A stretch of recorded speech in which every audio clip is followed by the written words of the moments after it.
નમસ્કાર દોસ્તો, વિડીયોમાં ફરી એક વખત તમારું સ્વાગત કરું છું। આજે કરી દઈએ આપણે જોરદાર ખુલાસો કે અંતે લોકોના પ્રિય ખજૂરભાઈને માફી કેમ માંગવી પડી। હું તમને એક વિડીયો બતાવું, થોડો સમય કાઢી અને વિડીયો પૂરો સાંભળો કે ખજૂરભાઈના કેવા વિચારો છે, કેવા વિચારો સાથે ખજૂરભાઈ પોતાનું જીવન જીવે છે।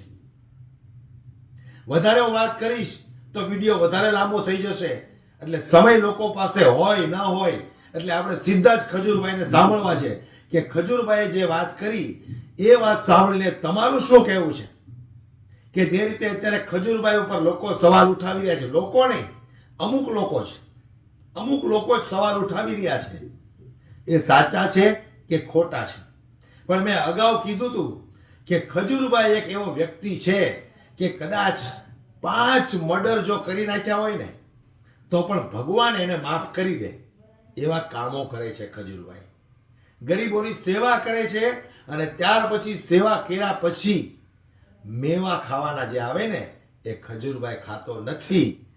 અને જે રીતે વાત કરી છે ખજૂરભાઈએ, સાંભળીને તમારા પગ નીચેથી જમીન ખસકી જશે। અને ખજૂરભાઈએ શું કામને માફી માંગી એ પણ તમે આ વિડીયોની અંદર બરાબર સાંભળી લેજો। સાંભળો તમે ખજૂરભાઈ શું બોલ્યા છે।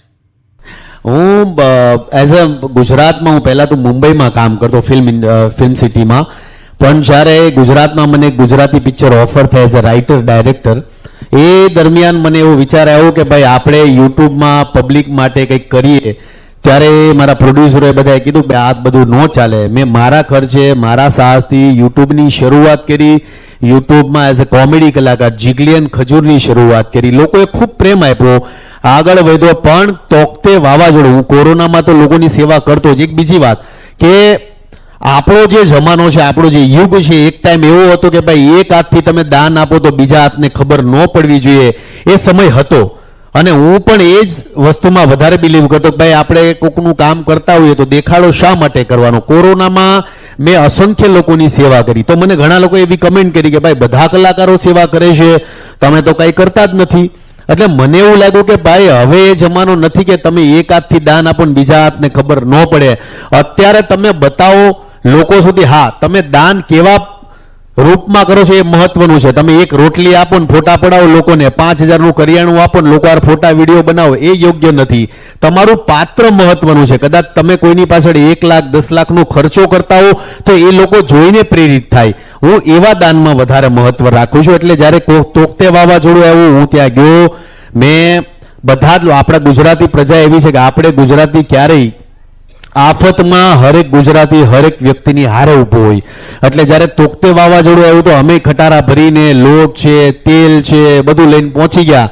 પણ ત્યાં જઈને ખબર પડી કે ભાઈ જ્યારે આવી કોઈ આફત આવે ને એટલે એટલી બધી સંસ્થાઓ ઉમટી પડે કે એક વ્યક્તિને કદાચ 5 કિલો લોટની જરૂર હોય તો એના ઘરની અંદર 150 કિલો લોટ થઈ જાય એક વ્યક્તિ માટે। એટલે એ વ્યક્તિને એવું થાય કે ભાઈ હું વાપરીને કેટલું વાપરીશ। હવે તમે કોઈ એક સામાન્ય વ્યક્તિ, કોઈ માજી નહીં, તમે લોટ આપો, કદાચ તમે એને 150 કિલો લોટ આપી દો, એ ખાઈને વધીને 2 મહિનામાં એનો લોટ બગડી જશે। એટલે આપણી ભાવના એવી હોય છે કે ભાઈ આપણે બને એટલી બધી વસ્તુ લોકો સુધી પહોંચાડીએ। પણ ખરા અર્થમાં જોવા જઈએ તો જ્યારે અમે સેવાની શરૂઆત કરી, માજીને લોટ આપ્યો, માજીએ મારો હાથ પકડ્યો કે ભાઈ તમે આ લોટ આપો છો, તેલ આપો છો, એ બધી વાત 2 નંબરની છે। મારું ઘર તૂટી ગયું છે, જે કરવાની જરૂર છે ને એ તમે કરતા નથી, મને ઘર બનાવી આપતું।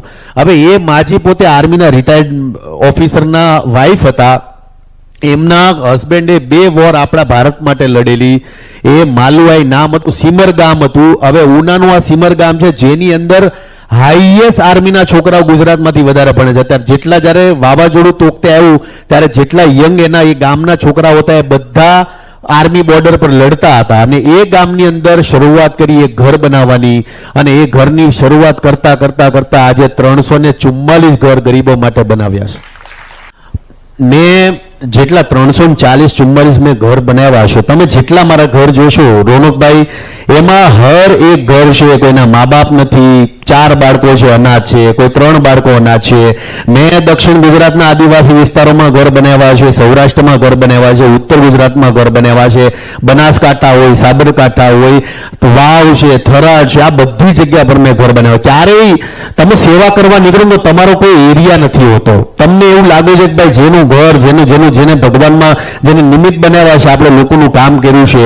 મેં જેટલા લોકોના ઘર બનાવ્યા છે, અને જ્યારે હું ઘર બનાવું છું મારા મનમાં ક્યારેય એવું નથી હોતું કે ભાઈ આ માણસ મને આશીર્વાદ આપશે, નહીં આપે, આને ગમશે, નહીં ગમશે. પણ એક વસ્તુ ચોક્કસપણે કહીશ કે મેં જેટલા બાળકોના ઘર બનાવ્યા છે, ઘર બનાવ્યા પછી ઘરની પૂજા અમે કરીએ છીએ, અને ઘરની અંદર જ્યારે એ બેડની પર એ બાળકો પંખો ચાલુ કરી અને પંખા આમ જે સતત ઉપર જોતા હોય છે ને, ત્યારે મને અંદરથી એવું ફીલ થાય કે છોકરાના ફેસ પરથી એવું થઈ ગયું છે કે ભાઈ હવે શાંતિ થઈ ગઈ છે.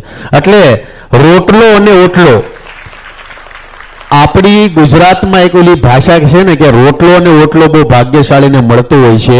તમે કદાચ મુંબઈ જાઓ તો રોટલો નોટલો લોકો નથી મળતો, ઘણી જગ્યા પર જાઓ, પણ જ્યારે તમે કોઈ જરૂરિયાતમંદ વ્યક્તિ છે, આપણે ઘણીવાર કહીએ ને કે ભાઈ કોઈ જરૂરિયાતમંદ વ્યક્તિને તમે એક છત આપી દો એટલે પછી એના મનમાં 10 સારા વિચાર આવે કે ઘરનું ઘર થઈ ગયું છે તો આપણે હવે કંઈક આમ કરવું છે. એક સામાન્ય વ્યક્તિ જ્યારે ભાડે રહેતો હોય ને તો એનું સપનું એવું હોય કે ભાઈ મારે પોતાનું ઘરનું ઘર બનાવવું છે. ઘરનું ઘર બનાવ્યા પછી એ પોતે વિચારશે કે હવે ફર્નિચર વસાવવું છે, હવે દીકરા દીકરીઓના લગ્ન કરવા છે. એટલે તમે કોઈને છત આપો છો એનાથી વિશેષ હું એવું માનું છું કે ગુજરાતમાં કોઈ બીજી વસ્તુ નથી. મેં જ્યારે પહેલું ઘર બનાવવાની શરૂઆત કરી હતી ત્યારે હું પેલું કોબાવાળું ઘર બનાવતો, પતરાના ઘર બનાવતો. પછી ધીમે ધીમે હું પોતે અપડેટમાં વધારે માનું છું. હું હંમેશા એ માનું છું કે ભાઈ તમે કોઈના માટે ભાઈ કંઈ કરો, થોડું કરો પણ એટલું બેસ્ટ કરો કે એ પોતાને વ્યક્તિને લાગવું જોઈએ.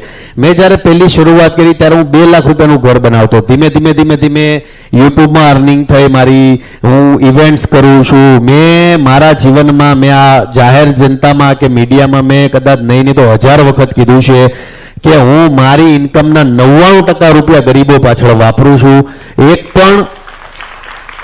એક પણ રૂપિયો હું ઘરે નથી લઈ જતો. હું એવું માનું છું કે ભાઈ તમે સમાજમાંથી કમાવશો તો સમાજને પાછું દેવામાં શું વાંધો છે. મેં મારા જીવનમાં કોઈ ફંડ ફાળા નથી કર્યા, કોઈ પાસે માંગણી નથી કરી. હા, કોઈ વ્યક્તિને એવું લાગે છે કે ભાઈ તમે આ સારા કાર્ય કરો છો, એમાં અમારે તમારી યાર સહભાગી થવું છે કે અમારે 2-5 રૂપિયા મદદ કરવી છે, તો મેં ક્યારેય કોઈ વ્યક્તિને ના નથી પાડી. પણ મારા જીવનની અંદર મારો એક દાખલો એવો નહીં કે મેં કોઈને એમ કીધું કે મને તમે 2 પૈસાની મદદ કરો કે અમારી આ સંસ્થા છે કે અમને ફંડ ફાળા આપો. કારણ કે આપણી ગુજરાતી પ્રજા એવી છે કે તમે કોઈ પાસે માગો ને તો તમારી વેલ્યુ ડાઉન થાય, તમારું કદ ઘટી જાય છે. પણ તમારા કામને જોઈને કોઈ વ્યક્તિ એવું કહેતો કે ભાઈ આ તમે કામ મસ્ત કરો છો, મારે 2 થેલી સિમેન્ટ આપી છે, તો મેં ક્યારે કોઈ વ્યક્તિ ના નથી પડી. પણ મારા જીવનની અંદર હું જે કમાઉં છું 99% રૂપિયા છે ગરીબોના, એ ગરીબો પાછળ વાપરું છું. જેટલા ઘર છે જ્યારે જાઉં છું મારા બેંક એકાઉન્ટની અંદર, અત્યારે કાલે મેં મારું બેંક એકાઉન્ટ ચેક કર્યું, 534 રૂપિયા હતા રોનકભાઈ. કેટલા?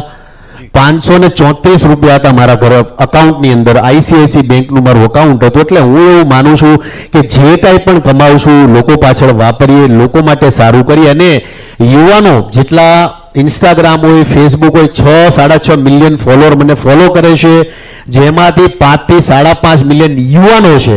એટલે મારી ફરજમાં આવે કે યુવાનો છે એ સારા રસ્તે દોડે, સારા કાર્ય કરે, અને મને હું જે કાર્ય સમાજ માટે કરું છું એ અનુસરે.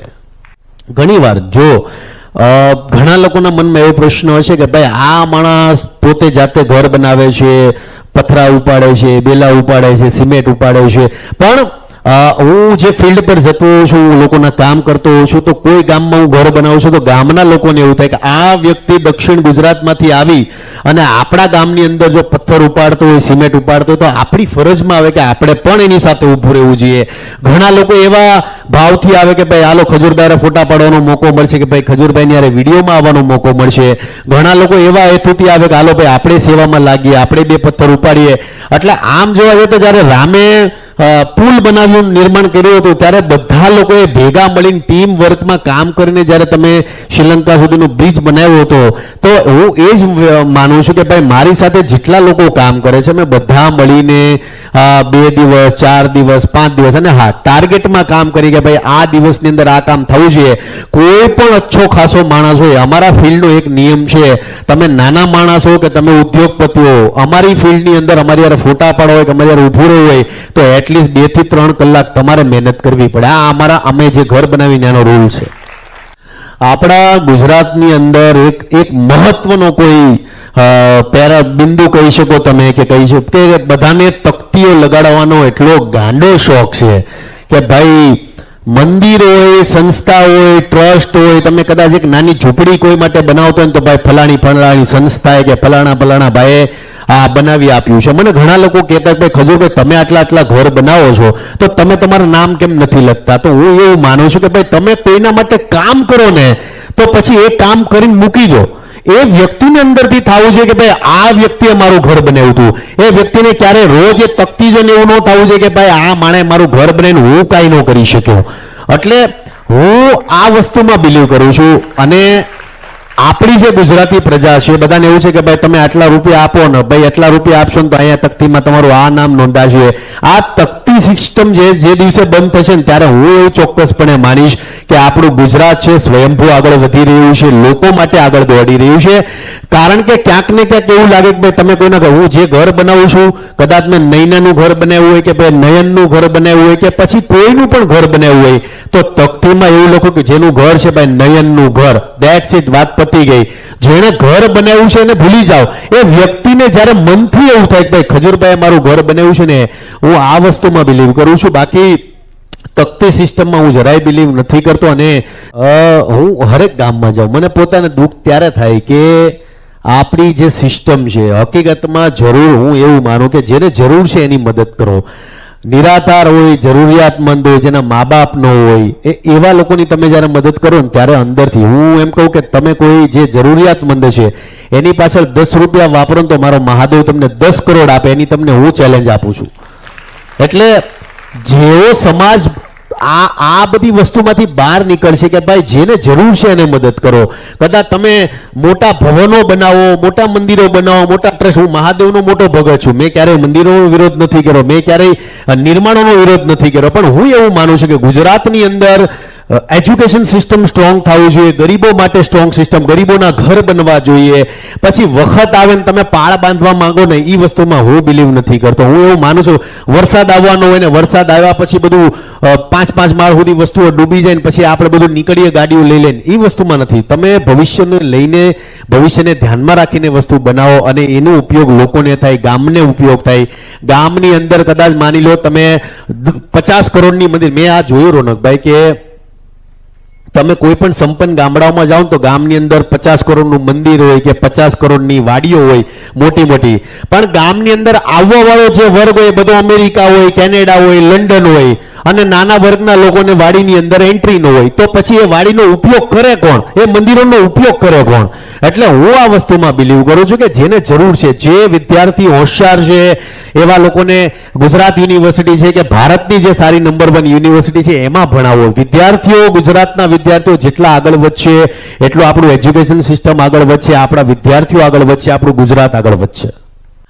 નાની મોટી વસ્તુઓ થતી હોય છે પણ ભગવાનની દયાથી એક વસ્તુ મહાદેવની કૃપાથી એવું છે કે મારો ક્યારેય કોઈ વિરોધ નથી કર્યો કે હું કોઈ કાર્ય કરતો તો એમાં ક્યારેય કોઈ અડચણ કરવાની કોશિશ નથી કરી. હા, નાની મોટા વિરોધ જગ્યાને લઈને આવતા હોય કે ભાઈ આજુબાજુના થોડાક નાના મોટી જે કહાસુની થતી હોય છે, પણ ભેગા મળીને એકબીજાની સાથે મળીને. કારણ કે અલ્ટિમેટલી કદાચ હું કોઈનું ઘર બનાવતો અને પછી હું ગામમાં બાંધવા મળું કે આજુબાજુવાળા બાંધવા મળું તો હું ઘર બનાવીને તો નીકળી જઈશ, રહેવાનું કોને છે? એ વ્યક્તિની છે. એટલે મારા લીધે કોઈ વ્યક્તિને પ્રોબ્લેમ ન થાય, ટેન્શન ન થાય, હેરાન ન થાય, એટલે મળીને એકબીજાને સપોર્ટ કરીને એકબીજાને મળીને આગળ વધીએ છીએ અમે.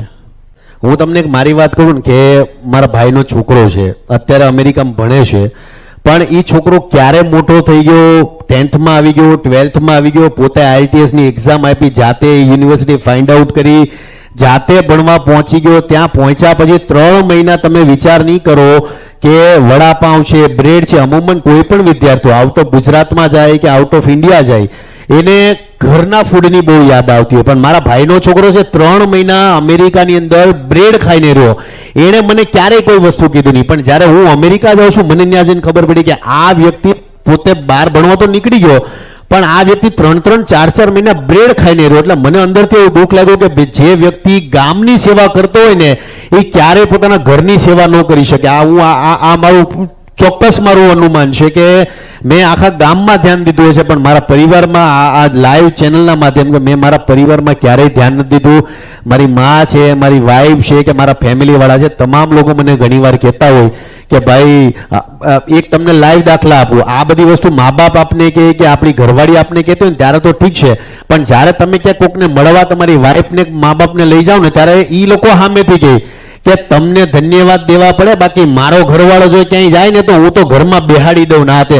એટલે આપને અંદર તો લાગે કે આ હાડા આપને બધાવાનું કરે છે. એટલે ઘણા અર્થમાં એવું થતું હોય છે. એટલે મારા મધરને ઘણા લોકો કહેતા હોય છે, પણ માતાજીની કૃપાથી મને પરિવાર એટલો સરસ મેળવ્યો છે કે મને હંમેશા લોકોની સેવા, મારો પરિવાર પહેલેથી સેવા કરતો આવ્યો છે. પણ હા, ઘરની અંદર હું કામ નથી કરતો કે મેં ઘરના કામ, બહારના કામ હું વધારે કરું છું, પણ ઘરના કામ મારાથી નથી થતા. એનું આ ચેનલના માધ્યમથી મારા ફેમિલી પાસે માફી માંગુ છું. સોશિયલ મીડિયામાં રોનકભાઈ એક તમને બહુ ચોક્કસ વાત કરું કે યુવાનો છે, આ તમે જો એક હમણાં એક ગીત આવે છે પેલું લડ્ડુ મોત્યાના સંસાર દે, ઓલું પંખો એક બાબા આવે ને આમ પંખો આમ હાથ કરે અને પછી ઓલા માથા પર અડાડે. હવે તમે વિચાર કરો કે આખું અડધું ગુજરાત ઘેલું થયું છે રીલ બનાવવા માટે ઇન્સ્ટાગ્રામમાં.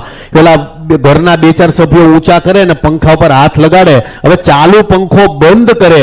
હવે તમે વિચાર કરો કે આ ઇલેક્ટ્રિક શોક છે, પંખો છે, તમે ચાલુ પંખામાં આંગળી કરો, ચોંટ લાગી શકે, ઈજા થઈ શકે છે, તોય ગુજરાતના જેટલા યુવાનો છે આ ખોટી રીલના સમર્થનમાં સપોર્ટ કરે છે. એટલે મેં તો ઘણી ન્યૂઝ ચેનલોમાં જોયું છે કે પેલા વાયરલ વિડીયોની અંદર એવા બધા વિડીયો હોતો ને ગુજરાતના બધા જે યુવાનો પંખા અડતા હોય ને બંધ કરતા હોય છે એવા વિડીયો હોતો ને ન્યૂઝ વાળા હોતો ને મૂકતા હોય છે. એટલે યુવાનોએ પહેલા એ નક્કી કરવાનું છે કે સમાજ માટે, ગુજરાત માટે સારી વસ્તુ કઈ છે, ખરાબ વસ્તુ કઈ છે. તમે યુવાનો છો, જે યુવાનો તમે જે દિશામાં વાળશો ને દિશામાં વળશે. એટલે આપણો ગુજરાતનો યુવાન છે એ સારા કન્ટેન્ટ, સારા લોકો સુધી પહોંચાડે. પછી હવે તમે પંખા બંધ કરવા જાઓ, પછી આવનારા સમયમાં મોટા જીબીના મોટા થાંભલાની અંદર કોઈક આંગળા નાખતી રીલ બનાવશે તો આપણા ગુજરાતીઓ તો ન્યાય પોગે એવા છે. એટલે યુવાનોને મારે એ કહેવાનું છે કે ભાઈ તમે સારી વસ્તુ લોકો સુધી પહોંચાડો.